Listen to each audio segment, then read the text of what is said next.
ना अब हम लेंगे steady state errors in terms of close loop transfer function. तो आपको बस ध्यान रखना है that E T at T tends to infinity, that means input minus output, ये इनपुट का नोटेशन है, ये आउटपुट का नोटेशन है।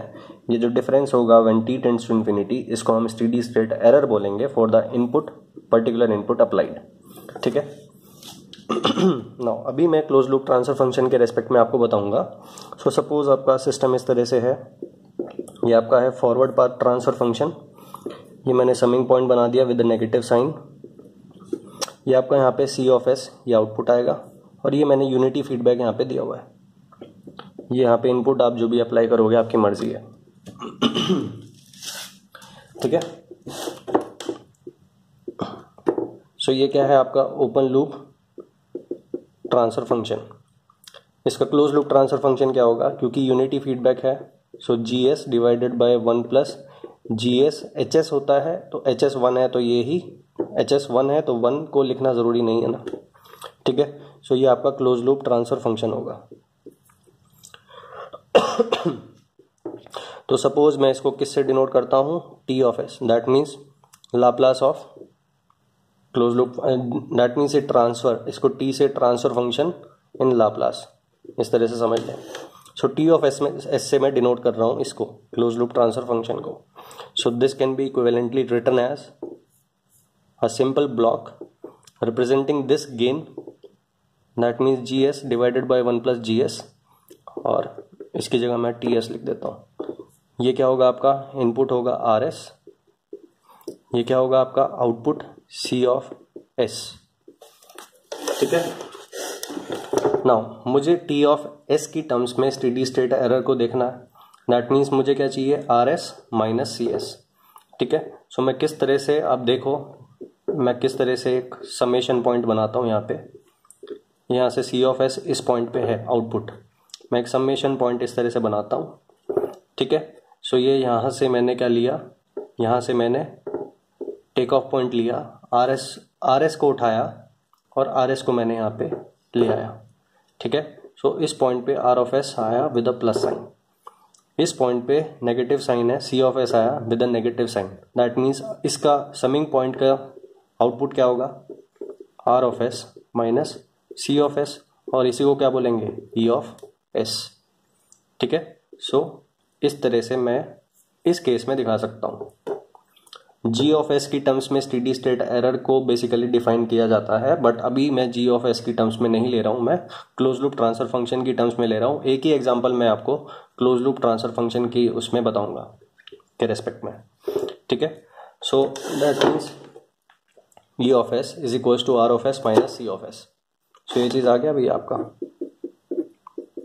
Is equals to R of S minus C of S. Now अब उसके बाद देखें आप दैट यहां से आप क्या लिख सकते हैं, इससे R of S into T of S is equal to C of S.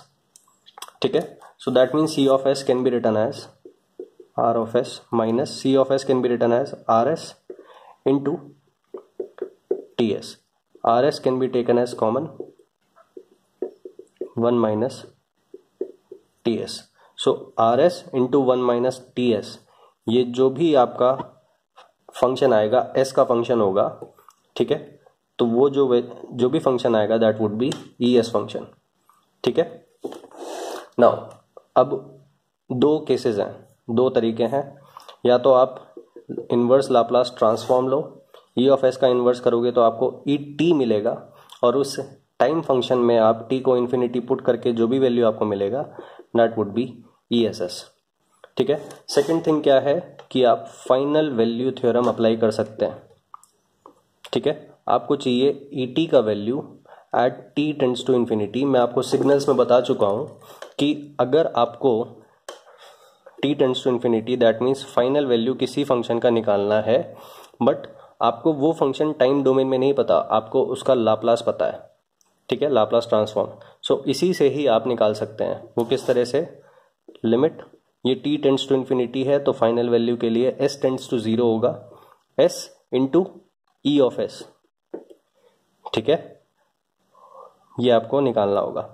But final value theorem एक उसमें कंडीशन है, only in that condition final value theorem is applicable, और वो क्या है, s into E of S, ये जो फंक्शन होगा this should only have LHS poles. तभी आप क्या कर सकते हैं भैया, फाइनल वैल्यू अप्लाई कर सकते हैं। LHS नहीं होगा तो ये डाइवर्जिंग नेचर का फंक्शन होगा एक्चुअली में। सो डाइवर्जिंग नेचर का फंक्शन होगा तो बेसिकली क्या होगा आप कुछ नहीं बता सकते, ठीक है, ये बात है। बट लेफ्ट हैंड साइड में सारे हैं, दैट मीन्स ये डिकेइंग नेचर का फंक्शन है, और डिकेइंग नेचर का फंक्शन है तो आप ये अप्लाई कर सकते हैं, ठीक है। सो ये जो वैल्यू आएगा ये ESS होगा। So in this there is a condition, final value अगर आप अप्लाई करते हैं डायरेक्टली इसी के ऊपर, ठीक है। अदरवाइज आपको इनवर्स लाप्लास ट्रांसफॉर्म अप्लाई करके ET फंक्शन निकालना होगा, फिर t टेंड्स टू इन्फिनिटी रख के जो वैल्यू आएगा that would be ESS value for the input applied, ठीक है। So s into E of S क्या होगा, s RS into 1 minus T of S. So इस फंक्शन में आपको s टेंड्स टू 0 रखना है, ठीक है, और जो भी वैल्यू आएगा आपका that would be ESS value. So एक क्वेश्चन लेके करते हैं ट्राई।